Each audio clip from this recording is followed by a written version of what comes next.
მოგესალმებით ძვირფას მაყურებელს ძალიან მიხარია რომ ამდენი ნახვა აქვს ჩვენს გადაცემებს ეს ჩვენ მეტ мотивაციას გვძენს იმისათვის რომ უფრო საინტერესო და საინტერესო თემები შემოგთავაზოთ. უპირველეს ყოვლისა ჩვენი თეატრის მსახიობს ანო მღებრიშვილს ვულოცავ დაბადების დღეს, ასევე დაბადების დღეს ვულოცავ ქართველ დრამატურგს ქალბატონ თამარ ბართაიას, რომლის პიესა სათამაშო პისტოლეტი სულ ახლახანს დაიდგა ჩვენი თეატრის მცირე დარბაზში. ჩვენი დღევანდელი გადაცემა გვინდა მიუძღვნათ მოზარდ მაყურებელთა თეატრის ერთ ყველაზე გამორჩეულ არტისტს ბატონ რეზო თავართქილაძეს.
მოხდა ისე, რომ ბატონი რეზოს მთელი შემოქმედება დაწყებული სტუდენტობის მეოთხე კურსიდან ვიდრე ბოლო ამოსუნთქვამდე იყო დაკავშირებული ამ თეატრთან. თუმცა მას შეეძლო პარალელურად თითოეულ ცალკეულ მიწვევაზე, დადგმაზე ემუშავა საქართველოს ძალიან ბევრ თეატრთან და რაც მთავარია კინოსტუდია ქართულ ფილმთან. რეზო თავართქილაძე იყო მსახიობი უნივერსალი, რომელსაც შეეძლო დილით ეთამაშა მგელი, საღამოს ეთამაშა ნიკოლოზ ბარათაშვილი. რეზო თავართქილაძე იყო შეწირული ამ პროფესიას და განსაკუთრებით მოყვარული მოზარდი მაყურებლის. რეზო თავართქილაძეს ჰქონდა არაერთი მიწვევა სხვადასხვა თეატრში შეთავაზებაც სხვა თეატრში გადასვლაზე, თუმცა ის ყველა ჯერზე აცხადებდა უარს, მხოლოდ იმ მოტივით, რომ ის ამბობდა ასე: მე მაქვს მისია ვემსახურო მომავალ თაობას. ოღონდ ეს არ იყო ლიტონის სიტყვები. ის ნამდვილად, როგორც მისიონერი, არ ამბობდა არც ერთ დიდ პატარა როლზე უარს, აი ამ რანგის არტისტი, ოღონდ შეხვედროდა თავის პატარა მაყურებელს.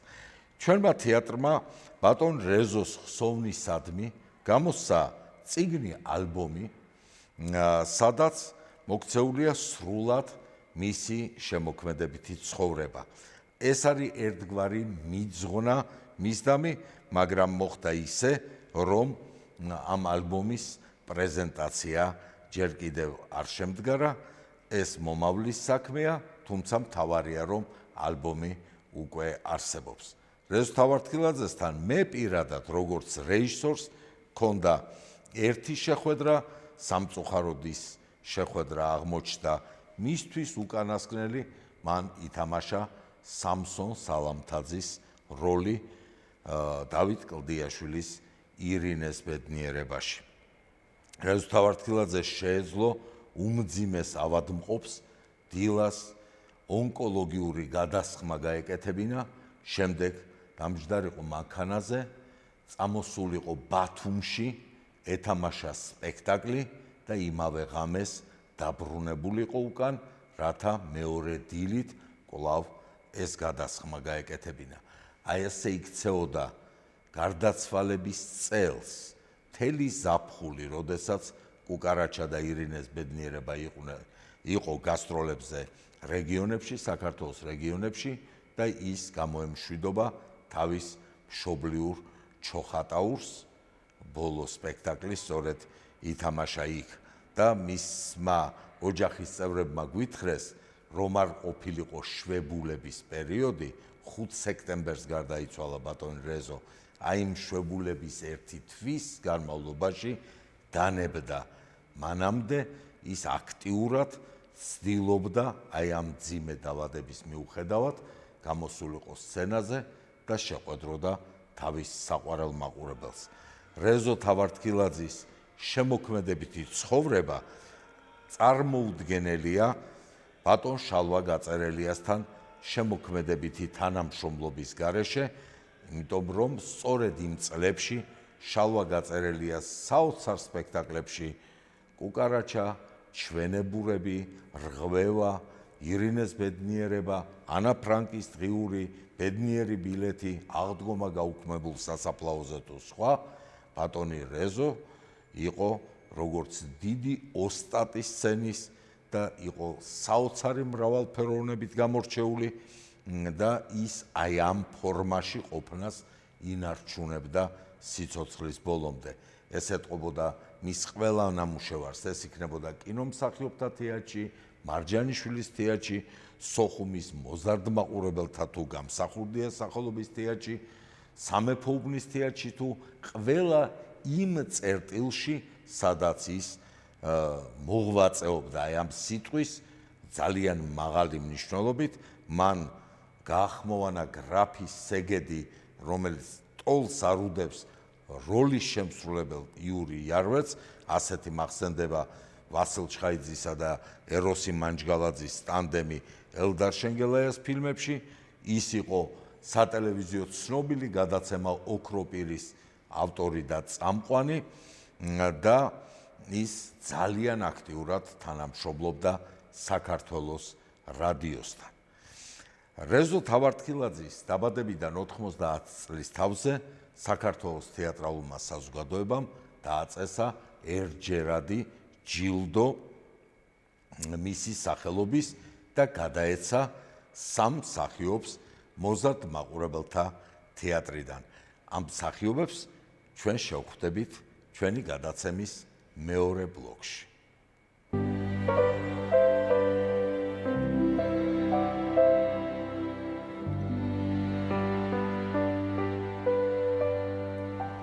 ვაგრძელებთ ჩვენს გადაცემას. 2018 წელს მოზარდ მაყურებელთა თეატრის დაარსებიდან 90 წლის თავთან დაკავშირებით საქართველოს თეატრალურმა საზოგადოებამ დააწესა რეზო თავართქილაძის სახელობის ჯილდო. და სწორედ ბატონი რეზო არის იმ წელს დაბადებული 1928 წელს, როცა შეიქმნა მოზარდ მაყურებელთა თეატრი, ანუ თანხმედრაშია თეატრისა და ბატონი რეზოს ნებისმიერი იუბილე და სწორედ საიუბილეოდ 3 ახალგაზრდა მსახიობს გადაეცა ეს ჯილდო. ირაკლი გოგოლაძე ამჟამად საქმიანობს ამერიკის შეერთებულ შტატებში და წარმატებას უსურვებს მას. აქედან ახლა კი წარმოგიდგენთ დანარჩენ 2 ლაურეატს. პირველი იქნება ნიკა ნანიტაშვილი. ნიკას განსხვავებით ირაკლის და მეორე ნიკა ფაიქრიძისგან ქონდა ის ბედნიერება, რომ ბატონ რეზოს სცენაზე შეხვდა 2 სპექტაკლში, ირინეს ბედნიერება და კუკარაჩა, მოასწრო, ასე ვთქვათ, შემოქმედებითი თანამშრომლობა ამ შესანიშნავ არტისტთან. თავისთავად ნიკა, როდესაც ამ რანგის არტისტის სახელობის ჯილდოს იღებს, ახალგაზრდა არტისტი, ნებისმიერი არტისტისთვის ეს არის ძალიან მოტივაციის და ყველანაირი შემართების ასამაღლებელი. შენ შემთხვევაში, როდესაც თეატრის იუბილეზე უცებ გამოცხადდა ეს და რამდენიც მე მახსოვს, ამის შესახებ წინასწარ არ იცოდი, აი რა იყო, რა შეგრძნება იყო და როგორ იყო ეს ყველაფერი. მოგესალმებით, ბატონო დიმიტრი. პირველ რიგში მინდა რომ მოგილოცოთ თქვენ და მიულოცოთ ჩვენს თეატრს ესეთი არაჩვეულებრივი წამოწყება, მართლა საინტერესო წამოწყება, რასაც ინტერნეტ გადაცემა ქვია და დარწმუნებული ვარ ძალიან ბევრი მსმენელი და მაყურებელი ეყოლება. რაც შეეხება ჩემს ჯილდოს და ბატონ რეზოსთან ურთიერთობას, მე ერთადერთი იმას უნდა უფრო დიდი ხანი არ მომიწია ამ ადამიანთან ერთად მუშაობა, სცენაზე ყოფნა, იმიტომ რომ ნებისმიერი ახალგაზრდა დამწყები მსახიობისთვის ეს არის ძალიან თქვენი თქმის არ იყოს ძალიან დიდი мотиваცია, სტიმული, რომ იმუშაო ლეგენდარულ არტისტთან, ბატონ რეზოსთან. პატარა ეპიზოდები მქონდა მე მართალი ამ სპექტაკლში, მაგრამ ეს პატარა ეპიზოდები სწორედ ბატონი რეზოს წყალობით იქცა ჩემს ცხოვრებაში ძალიან დიდ გრანდიოზულ მომენტებად, რაც მთელი ცხოვრება მემახსოვრება, იმიტომ რომ ჩვენ მაშინ მით უმეტეს შედარებით პატარა ვიყავი. თითოეული ნაბიჯი, თითოეული სიტყვა, თითოეული მისი გამოხედვა, თამაში თუ თამაშის სტილი და ხერხი ჩვენთვის იყო გაკვეთილი, დასამახსოვრებელი, აუცილებლად გასააზრებელი, რას როგორ რანაირად აკეთებდა ეს ადამიანი სცენაზე, იმიტომ რომ მისი გამოცდილება იყო თითოეულ ნაბიჯში, რაც მთელი ცხოვრება უკეთებია და ხო, მე მართლა არ ვიცოდი ამ პრიზის შესახებ და რა თქმა უნდა ძალიან გაოგნებული, გახარებული დავრჩი, იმიტომ რომ სახლში დღეს მიმშვენებს ჩემს თაროს ბატონი რეზო თავართილაძის პრიზი და მადლობა ამისთვის თეატრალურ საზოგადოებას. მე რამდენადაც მახსოვს ეს ჯილდო მიიღე შენ სამ სპექტაკლში. დიახ. ეს იყო ევანგელიონი, ეს იყო აურზაური არაფრის გამო და ბილოქსი ბლუზი. დიახ. სამივე სპექტაკლი ჟანრობრივად არის განსხვავებული. ევანგელიონი საერთოდ ქორეოგრაფიული სპექტაკლია. და მე მგონია რომ თვითონ ბატონი რეზოს მრავალმხრივობაც აი ამ რაღაც ჯილდოში იყო თავმოყრილი. იმ პერიოდში შენ იყავი დამწყები მსახიობი, თამაშობდი თითქმის 20-მდე დასახელების სხვადასხვა სპექტაკლში და აი ჟიურიმ ვინც ეს ჯილდო მოგანიჭა, აი ეს სამი გამოარჩია. აი რა იყო თუნდაც ეს სამი სპექტაკლი შენთვის? ხო. გულახდილად ვიტყვი, მართლა, რომ მოზარდ მაყურებელთა თეატრმა ძალიან ბევრი, ძალიან დიდი რამ მომცა ცხოვრებაში, როგორც არტისტს, როგორც ერთ სტუდენტ ბიჭს, რომელიც მოვედი ამ თეატრში, მოვედი ძალიან კარგ სამსახიობო ჯგუფში. და ყოველთვის ვამბობდი იმას, რომ მოვედი ოჯახში, რომელ ოჯახშიც ძალიან უყვართ თითოეული დასის წევრი. ვითამაშე რაღაც სპექტაკლები, როგორც თქვენ თქვით, საკმაოდ ბევრ სპექტაკლში მქონდა მთავარი როლი, არამთავარი და ასე შემდეგ, მაგრამ ევანგელიონი ქორეოდრამა აურზაური არაფრის გამო, სადაც, ყველა მხრივ დატვირთული იყო ეს სპექტაკლი და ბილოქსი ბლუზი, სადაც ასევე ძალიან მრავალ მხრივ დატვირთული იყო, როგორც არტისტულად, ისე ფიზიკურად და ასე შემდეგ. ეს სპექტაკლები თუნდაც იმიტომ, რომ მრავალფეროვნების და მიხედვით სხვადასხვა სახეს ითხოვდა ჩვენგან, როგორც არტისტებისგან, მე ალბათ დღეს რომ ვინმე მკითხვა დამისვას, ყველაზე საუკეთესო შენთვის, შენს მიერ შესრულებულ სპექტაკლებში რომელი სპექტაკლებია, მე თამამად ამ სამ სპექტაკლს დავასახელებ და რამოდენიმეს კიდევ, მაგრამ ეს სამი სპექტაკლი იყო ჩემთვის როგორც არტისტისთვის ძალიან დიდი ნაბიჯი, ნახტომი და მგონია რომ ის თუნდაც ჟიურის გადაწყვეტილება, რომ ამ სამ სპექტაკლში მე ეს პრიზი მივიღე, ჩემთვისაც კიდევ დიდი мотиваცია იყო, რომ ესე იგი რაღაც პატარა მაინც კარგად გავაკეთე, რომ ხვალისთვის კიდევ უკეთესად ვიმუშაო ჩემ თავზე და ვიმუშაო იმისთვის, რომ მაყურებლისთვის ვიყო მოსაწონი და დასამახსოვრებელი მცირე დოზით მაინც. ბატონ რეზოს ჯილდო თავისთავად არ არის ერთადერთი შენს ცხოვრებაში. ბაშიაჩუკმა აიღო წლის საუკეთესო როლი, რწყილი და ჭიანჭველაში შენმა ჭიანჭველამ შალვა დადიანის სახელობის პრემია და შემდეგ ხორვატიის საუკეთესო მამაკაც ფესტივალზე. გისურვებ წარმატებებს, მე რამდენადაც ვიცი წლევანდელ რეპერტუარში გარდა იმ ორი სპექტაკლისა, რაც გადის, ხარ ახალ პიესებში განაწილებული და მაყურებელი დაგელოდება, რა იქნება ახალი, რადგან შემდეგ კიდევ ერთხელ შეიძლება მოგიწვიოთ და იმ სიახლეებზე ვილაპარაკოთ. მე აქ ვარ, როცა დაგჭირდებით დამეძახეთ კიდევ ერთხელ დიდი მადლობა თქვენ ყველაფრისთვის და წარმატებას ვუსურვებ თქვენ ამ არაჩვეულებრივ წამოწყებას.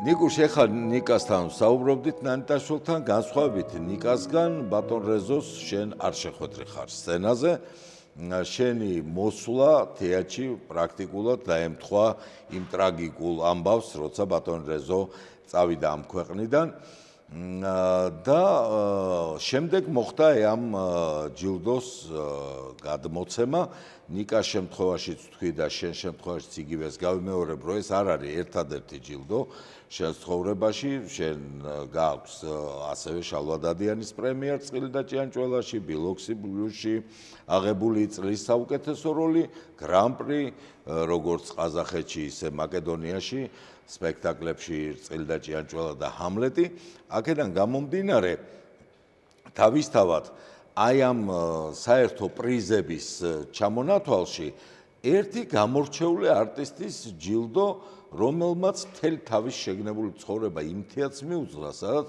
შენ დღეს მუშაობ რა პასუხისგებლობას გრძნობ როცა ამ რანგის არტისტის ჯილდოს მფლობელი გახდი პასუხისმგებლობას რა თქმა უნდა ვგრძნობ, რადგან გააზრებული მაქვს რომ რეზო თავართქილაძე არ არის მარტო სახელი და გვარი. მის უკან დგას პიროვნება, რომელსაც განსაკუთრებული ამაგი აქვს ჩვენი თეატრის ისტორიაში.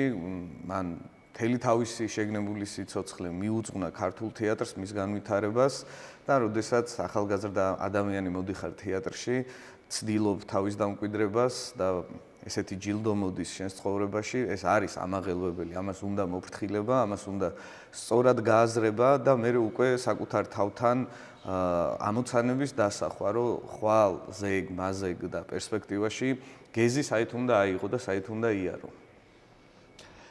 მე ერთხელ ბატონ რეზოს ვკითხე თუ ქონდა მეთქი საოცნებო როლი.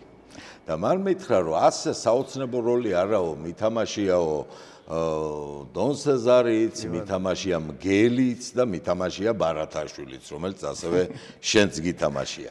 მაგრამ ნუ ალბათ ძალიან ბანალური ვარო, თუ ვიტყვი რომ მიოცნებია ჰამლეტზე, მაგრამ ისიც მიფიქრიაო რომ ჩემს თეატრში მოზარდში არასოდეს ჰამლეტს არ დადგამდნენ. და მოხდა ისე რომ მართლაც თითქმის 100 წლიანი ისტორიის განმავლობაში ეს პიესა აქ არ დადგმულა და მოხდა ისე რომ დაემთხვა მისი დადგმა ბატონ რეზოს დაბადების 95 წლის თავს გამოვეცით ალბომი და სწორედ ჰამლეტის პრემიერაზე გვინდოდა ამ ალბომის პრეზენტაცია, მაგრამ სამწუხაროდ რაღაც გარკვეულ მიზეზთა გამო ეს ვერ მოხერხდა და არც ეხლა გვიან. შენ ითამაშე ჰამლეტი. ეს სპექტაკლიც მიუძღვენით სწორედ ბატონ რეზოს. აი ამ როლთან დაკავშირებით რას გვეტყოდი და მოვიწვევთ შემდეგ უკვე ალბათ მაყურებელსაც ამ სპექტაკლის სანახავად. მე ალბათ ერთი რამის თქმა შემიძლია რომ ბედნიერ ვარსკვლავზე დავიბადე. იმიტომ რომ მსახიობს გარდა ნიჭიერებისა, გარდა კარგი რეჟისორისა ალბათ ჭირდება კიდე იღბალი და გამართლება. მე საწუწუნო ამ ხრივ არაფერი არ მაქვს. ჩემთან მოვიდა ეს როლი და ვარ ბედნიერი. თუმცა მე მართლა არ მიოცნებია და არ ყოფილა ჰამლეტი ჩემთვის საოცნებო როლი და პირიქით, როდესაც მუშაობდით, პირველი ჩემს თავს რაც ვთხოვე იყო ის, რომ არ გაყოლოდა ამ ფიქრს, რომ მოვიდა აი ამ ხელა დიდი როლი და ჰამლეტი და აი არ შევეჭამე რაღაცნაირ შიშს, რაღაცნაირ ზედმეტ ნერვიულობას. უბრალოდ მიმეღო ეს როგორც მორიგი გამოწვევა, რომელსაც კეთილსინდისიერად უნდა გაართვა თავი. ამ ამბავში მოვიგე ეს ომი და რაღაცნაირად გავიარე ეგ უნებათა ღელვა. მერე და მერე უფრო საინტერესო პროცესი იწყება ხოლმე ჩემთვის როგორც მსახიობისთვის. პრემიერის თამაში არ ნიშნავს რომ მორჩა დამთავრდა და ყველაფერს მიაგენი და ამოხსენი. იმდენი ნიუანსი, იმდენი დეტალი მოდის. ამიტომ ყველა სპექტაკლს აქვს ეს შეგრძნება, რომ თითქოს რაღაც გამოცდაზე მაყურებლის წინაშე გავდივარ და რამდენად კარგად ჩავაბარებ ამ გამოცდას, არის დამოკიდებული ჩემზე, ჩემს ფსიქიკაზე, ნერვებზე. ასე რომ ეს პროცესი სულ დინამიკაშია, სულ ვითარდება, სულ სადღაც მიდის. ამიტომ დღეს თქვენ შეკითხვაზე პასუხი მექნება ესეთი, რომ ძალიან საინტერესოა ეს როლი, ძალიან ბევრ ფიქრს მოითხოვს, ძალიან ბევრი ენერგია მიაქვს, მაგრამ ყველა ფინალში, როდესაც მივდივართ ხოლმე ყველა სპექტაკლის დასასრულს, მაინც მაქვს ხოლმე რაღაცნაირი განცდა იმის, რომ შემდეგ სპექტაკლზე უკეთესი ვარიანტი უნდა ვიყო ჩემი თავის და ასე შემდეგ. ნუ, მაშინ ჩვენ ის გადაგვჩენია, რომ სიყვარულის დღეს 14 თებერვალს ჩვენ თეატრის რეპერტუარში არის ჰამლეტი, მობრძანდით, ჩემო ძვირფასებო, ნახეთ სპექტაკლი, ძალიან გაგვახარებთ. დღეისათვის სულ ეს იყო. შემდეგ ორშაბათამდე